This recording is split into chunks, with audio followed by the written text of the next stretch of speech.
The great American sellout. That's the focus of tonight's angle. During the long COVID-interrupted campaign of 2020, Americans heard a lot about this guy, Joe from Scranton. He sees the world from Park Avenue. I see it from Scranton. Who's looking out for the average person out there? People I grew up with in Scranton. That's a lesson I've never forgotten.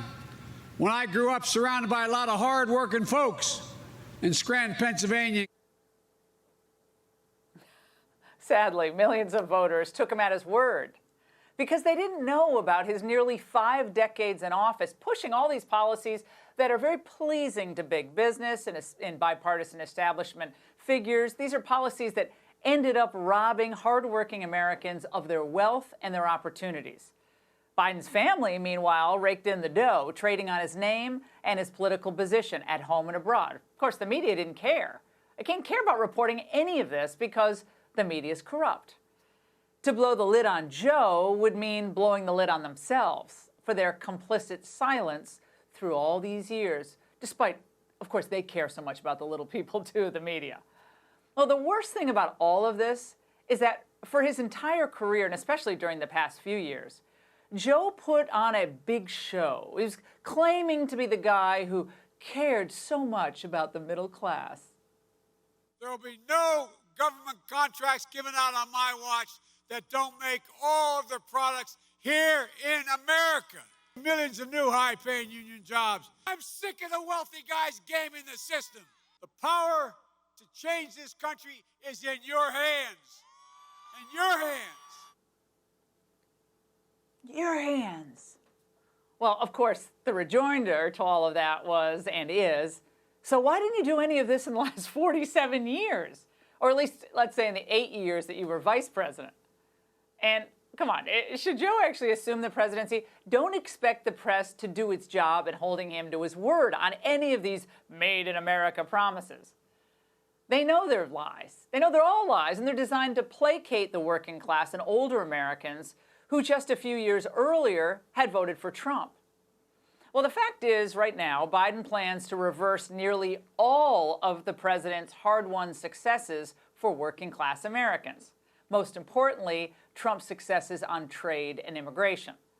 Today, we learned that Biden has stacked his Department of Homeland Security transition team with radical open borders fanatics.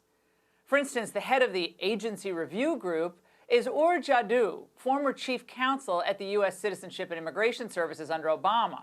She currently heads an activist group that calls for putting 11 million undocumented Americans on a path to full citizenship.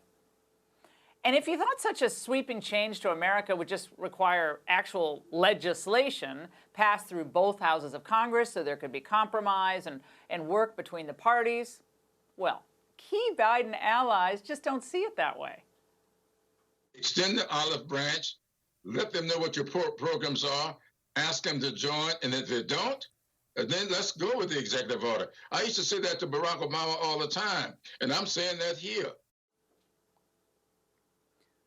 Executive orders, that's what he's talking about. Well, a blanket amnesty would, in and of itself, become a magnet for millions of additional illegals to make the dangerous trek here. And that would guarantee that wages would be depressed and opportunities lost for legal immigrants and entry-level American workers. That's how it always plays out. But Biden's plan for mass wage theft goes even further than this. Earlier this week, CBS News got a hold of Biden's immigration plans. Now, aside from mass amnesty, that's bad enough, here are the big goals. He's going to halt deportations for 100 days upon taking office and figure out then, I guess, how to avoid deporting as many illegals as possible by narrowing the scope of any enforcement in the future. Biden will also end the incredibly successful Remain in Mexico policy for those who cross our southern border seeking asylum. Now, he's also going to rip up agreements Trump hashed out with Guatemala, El Salvador, and Honduras to take in those rejected asylum seekers.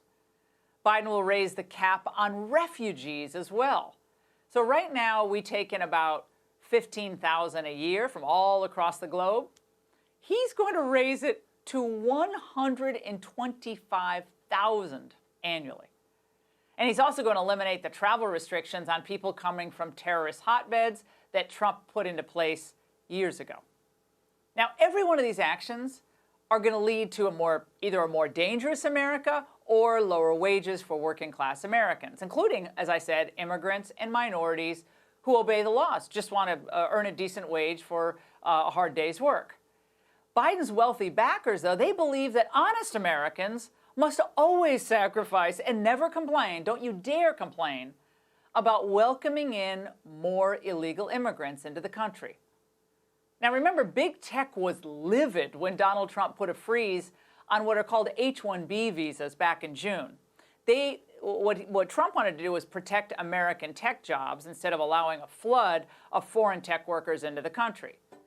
But Biden, remember, he doesn't care about protecting American tech workers' jobs. Streamlining naturalization process, make it easier for qualified green card holders to move through his backlog.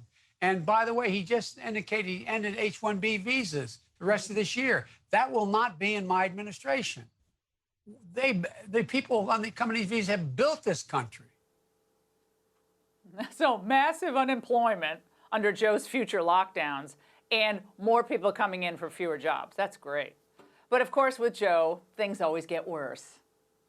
Raise your hand if your government plan would provide coverage for undocumented immigrants. Okay.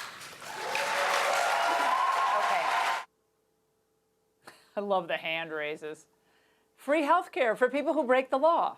And the taxes of legal workers will be raised to pay for it all. Biden's great American sellout is just as bad, by the way, in the foreign policy realm.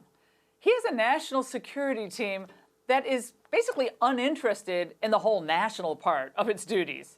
A former Trump Pentagon official tells Politico Biden is aiming to build an effective, bipartisan Defense Department leadership team, reaching out to more former officials who were appointed by Jim Mattis to talk about the transition and potentially serving. Now, let me translate that into plain English. Basically, the neocons are going to retake control of our foreign policy. Unless Trump actually pulls all of our troops out of Afghanistan by the end of the year, troops are going to be stuck there for 4 more years. Trump's refusal to go along with the military-industrial complex is why the troops love him, but the top military brass and the defense contractors, not so much. Case in point, Jim Jeffrey, the outgoing special envoy to Syria, just today boasted that he and other military leaders flagrantly lied to the president and misled the public to keep boots on the ground in Syria after Trump said, "We're coming home." Now, it's outrageous and it's disgusting that career officials would put American soldiers in harm's way for their own personal goals or political views. And by the way, these are goals and views that the voters rejected when they elected Trump in 2016. They wanted out of these wars. But not surprisingly, the media celebrated this flagrant dereliction of duty, abuse, disobedience, whatever you want to call it. Yet President Trump, look, he's still fighting for Americans. Today, he angered Biden's campaign bundlers with an executive order banning U.S. investment in companies controlled by the Chinese military. This current presidential vote tally doesn't mean that America endorses, though, Biden's open borders, pro-war idiocy. You have to understand that. Think about it this way.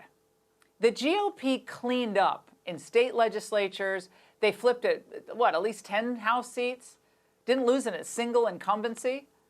And if he wins this upcoming runoff, both runoffs in Georgia, we're going to have a strong bulwark against the left's extreme agenda.